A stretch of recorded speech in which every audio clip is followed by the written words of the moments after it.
In this video today, we're talking about backpacking gear that is so good that once it has worn out and is not usable anymore, I would buy it over and over again because these are items that I trust, that are reliable, that have provided value over the past few years for me out on my backpacking trips. In other words, these are some of my all-time favorite pieces of backpacking gear. Item number one is my cook system, and that is the Toaks Titanium 550 milliliter pot paired with the Soto Amicus canister stove. This is a stove that I've been using since 2019, and this thing will not die. I love this stove. The piezo igniter continues to work. I've not had any issues with it. This is a stove that just works every single time I take it out. I love the 4 pot stands. I love the shape that's kind of concaved with the burner to protect from the wind a bit. The height between the bottom of the pot to the burner is really nice to make it a very efficient burn. This is a fantastic stove that also doesn't cost a lot of money. It's like under 50 bucks to have a really compact, powerful canister stove with a piezo igniter. And I pair it with the Toaks Titanium 550 milliliter pot. This is the perfect size pot in a lot of ways because it's enough capacity for pretty much any of the freeze-dried dehydrated meals that I would be taking out on my trips, and it doesn't take up unnecessary space. I guess the one downside to this is that it doesn't allow for you to put the Amicus and a fuel canister inside of the pot together. So you have that limitation. Fantastic cook system that I just absolutely love. Item number 2 here is my favorite shoe that I've worn for the past few years. Now, for a long time, La Sportiva was my favorite brand of shoe, and I wore those things for years and years, but I wanted to try something new, and I had my eye on the Danner Trail 2650 for a long time. I was like, I want to try that shoe. So I finally did, and I fell in love with it to the point that, like, I hope Danner never discontinues this shoe or makes any major changes to it because it's the perfect shoe for my foot. I have narrow, tiny princess feet. This just fits my foot so well. I love the Vibram sole. I love the stability of this shoe, the way it fits my foot, the way the laces come together. The heel fits my heel really well. This is a shoe that when I put it on and I'm scrambling and I'm on some pretty aggressive terrain, talus slopes, moving through just off-trail conditions that can be a little bit sketchy in some ways, I trust this to provide me with the ability to feel comfortable on my feet and move around like a mountain goat, basically. But this one right here, this has about 400 miles of use on it. Could go for a bit longer, but it's pretty worn out.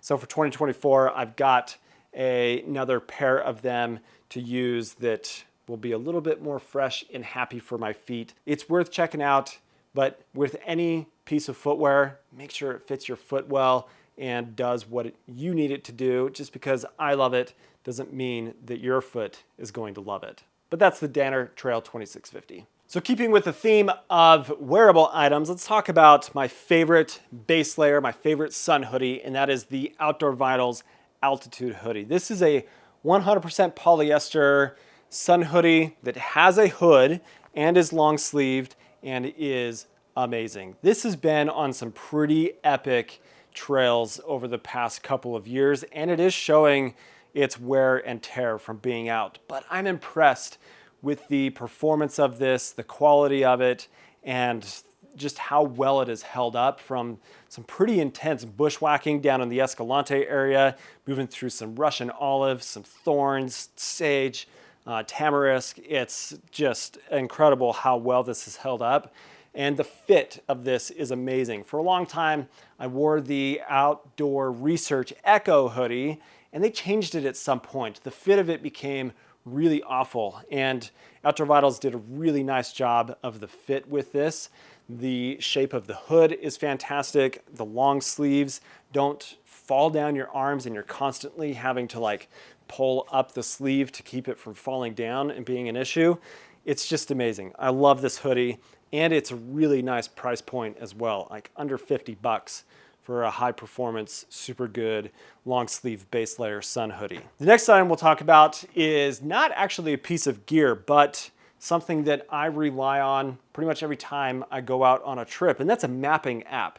And what I love is OnX Backcountry. Now I've been using OnX for a good amount of time now, and I've used several other mapping apps like Gaia GPS, Topo Maps Plus, CalTopo, and I keep going back to OnX because it's so user-friendly. I love the ability for me to get on my desktop and do all of my mapping and route planning and such on there, and then it just syncs everything to my phone, and I have all my waypoints, all the colors sync up. It's seriously so good. I love the reliability of OnX. I love the user interface. I love how user-friendly it is.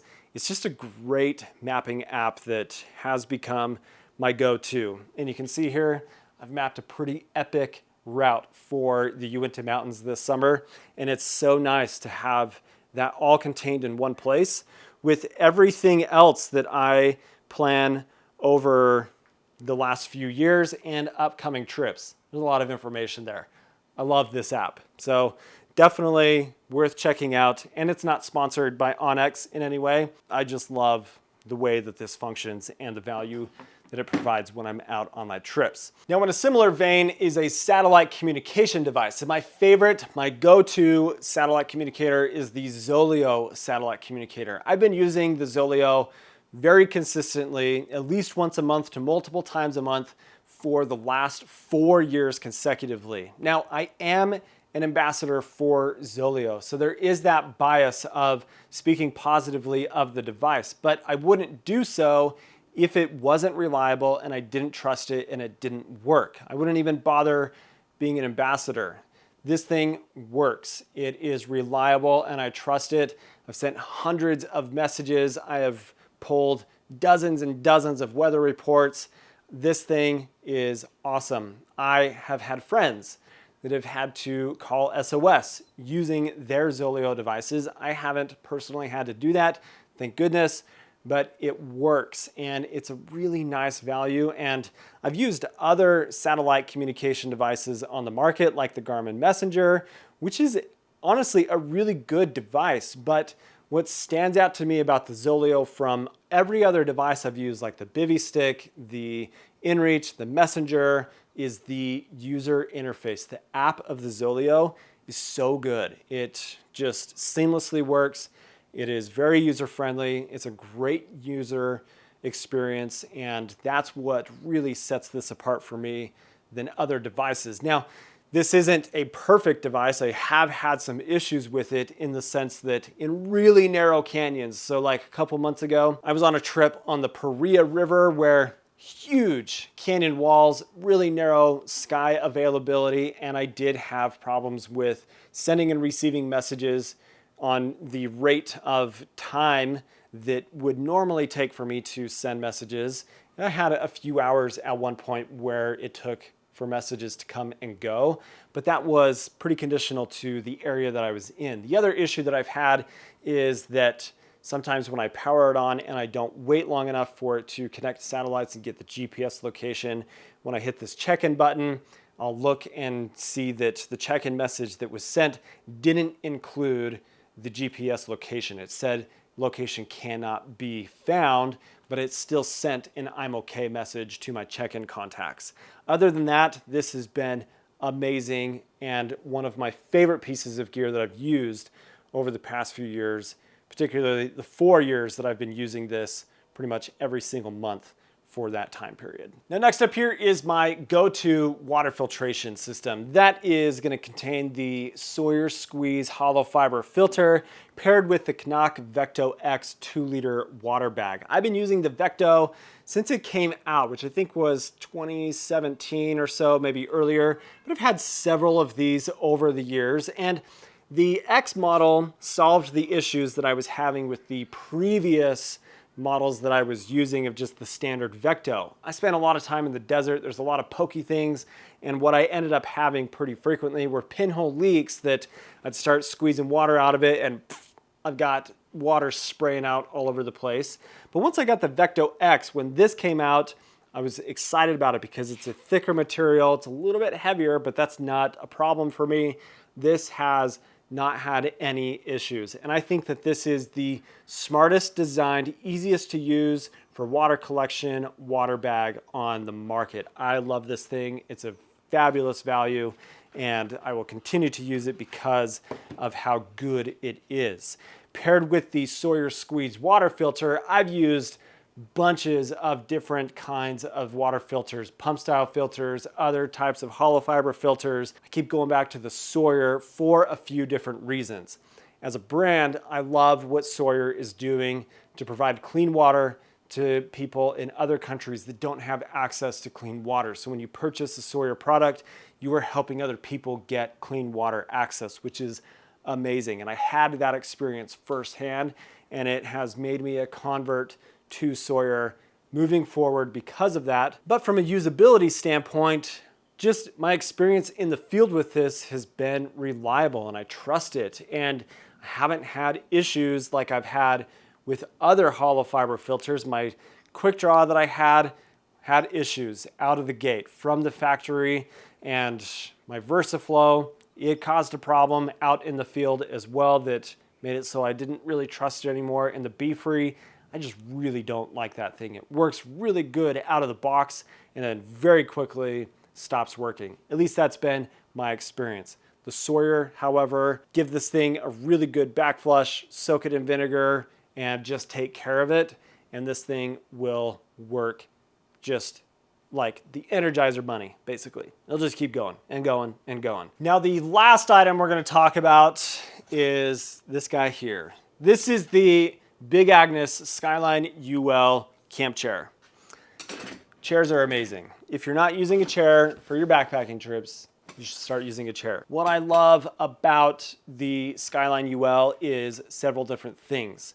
This is an expensive chair, and it doesn't have the fancy reclining stuff that you see from like the Moonlight Elite and such. But what I love about this is the design and the comfort of the chair. This chair sits up a lot higher off of the ground than pretty much any other chair that is out there, like the Helinox, the Flex Air, and the Moonlight and the Moonlight Elite. I love that I sit a bit higher off the ground. It's easier on my knees. It's just a more comfortable sitting position, especially when I'm lounging and such. But I also love the design of the legs. This makes it possible with this bend on the back side of the leg for it to not sink into the sand and soft ground the way that some other chairs do. Now, what's really cool is the Moonlight Elite comes with that storage bag that acts as a anti-sink device basically for the chair. But I like that with the Skyline, it's already built in. I don't have to attach something extra to this for it to not sink into the ground. And it's very effective in that way. And it's really not that much additional weight compared to other chairs out there. It's like 1.5 pounds, maybe close to 2 pounds, but it is so comfortable.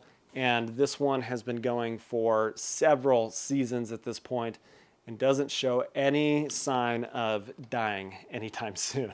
Let me know down in the comments what some of your go-to all-time favorite pieces of gear are, and maybe see if we align on some of this or what the differences might be. But thank you for watching today, guys. If you're not subscribed to the channel, please do subscribe. Hope you have an awesome day. We'll catch you in the next one. See you later.